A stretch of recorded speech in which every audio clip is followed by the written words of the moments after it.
Hello everyone and welcome to our Cal Poly Pomona Senior Project made by Team Broken Gamers. My name is Alyssa Morada. I am Nicholas Soultanian. And I'm Natalie Chang. And let me introduce you to our game, Escape the Warehouse. This project was initially created for a virtual reality player experience and growth and familiarity with the Unity software for us creators. Because of in-access to VR equipment, the game is now implemented and being played on PC. This project was treated as a semester-long hackathon starting back in late January of 2020. A big thank you goes out for texture art and 3D models credited to the Unity creators from who we purchased the assets from. And with that, let's get started with how to play. Here we have the objective to our game on the top with instructions to game controls listed below. We created a setting where the player is being chased by the police and has barricaded themselves in an abandoned warehouse. Our goal is that the player will use their critical thinking skills to get out within a set time limit. Let's move on to the gameplay and our building experience. Alright, let's start the game.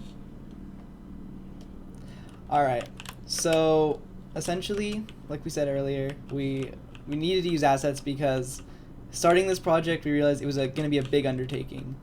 We obviously were not going to be able to make all these assets, right? These models take a lot of work, a lot of hard time, and we barely have enough time to just make the game as a whole in general. So we got to looking around the asset store, get some good assets. We coded a lot of the scripts ourselves, and with 4 months that we had, or I think 3.5, we were able to make this game. So you start off in the world, right? And you're looking around, you're like, what am I doing here? You might think, okay, it's an escape room, I can just walk out here. You'd be mistaken. Oh, a chicken. You cannot escape that way. So what do you have to do? You have to probably come over here. You're looking around, and you see this. Okay, so we have to go on the 3rd floor to access a fuse box. Alright. I can do that, right? So... And again, I'm just going to be pretending to be the player here. Like I don't know what I'm doing. Ooh, okay. Here's a fuse box. So I can already see there's one in there, so I'm assuming I probably have to find more, right? Kind of like over here. Cool. And so what we want players to realize is that in this escape room and in any escape room, anything and everything is placed with a purpose. So just recognizing that there is a ladder right here that we're trying to climb, maybe there's something on top that we do need. In this case, it's an interactable fuse. Same thing with another ladder placed, but then you also wonder how am I going to be getting up there? Well, perhaps through the mechanics of the game with the jumping feature, where, as Nick probably mentioned earlier, we do not take fall damage. And so now we found our 3rd fuse. We are going to go check out that fuse box once again, and that completes our first objective of this escape room. Yay! Alright, so now that we have the fuse box completed, we revisit the little keypad puzzle that we're having over here, and we're given a hint of the access code. Okay, so I'm going to click in here. I'm like, okay. I don't know the password, right? Well, okay, so what we can look at with the, go back to the keypad, is that with whatever sequence that we put in, so let's try and input something, we're given a max of 4 integers. We can't do anything more, anything less. And so with that we know we have a 4-digit code. What I want to bring to the player's attention is the hint that we were given earlier, access code news. Now, with just anyone thinking that, oh, news is just a number, maybe I should be looking for a newspaper, maybe there's something written on the bins, the containers, but upon closer inspection, as Nick also has pointed out, there are things posted on the walls everywhere in this warehouse. So what the idea behind it is, news is an acronym for direction.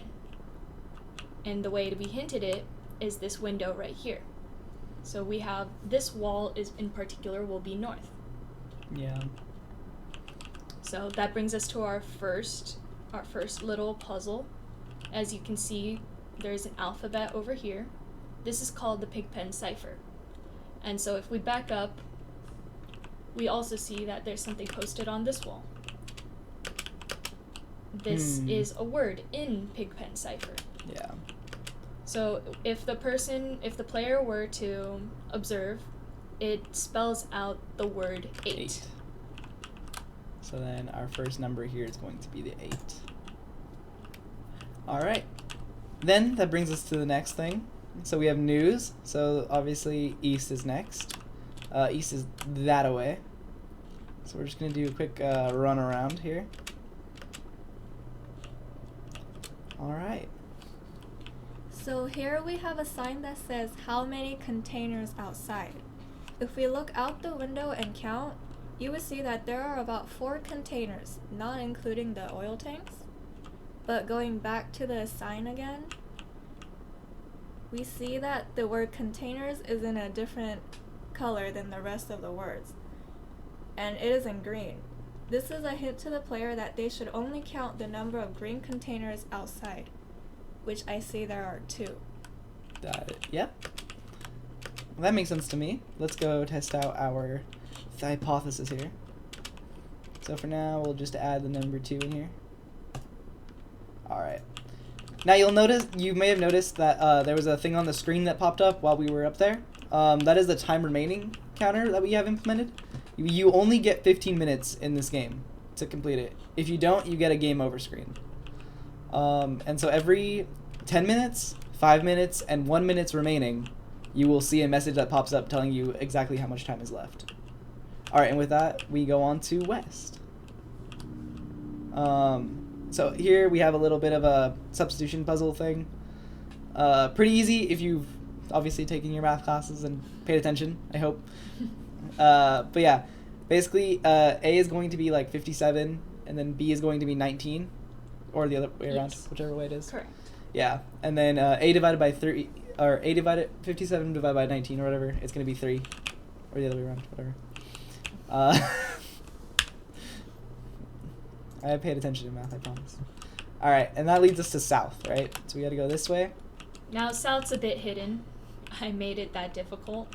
So if you were to just observe the entire wall, you could see that there's literally nothing posted unless we were to, I don't know, trek behind the fuse box and whatnot. But here it is. It'll illuminate with the lighting depending on where you are in positioning. Yeah. And so we realize that is in Roman numerals, and so our last digit ends up being 6. Wow. Why is the 8 there? All right, well, 2, 3, and 6. Boom. Yay, we did it, guys. We escaped. And that concludes our game. Yeah. Thank you so much for watching. Don't forget to like and subscribe. I'll see you next time. See!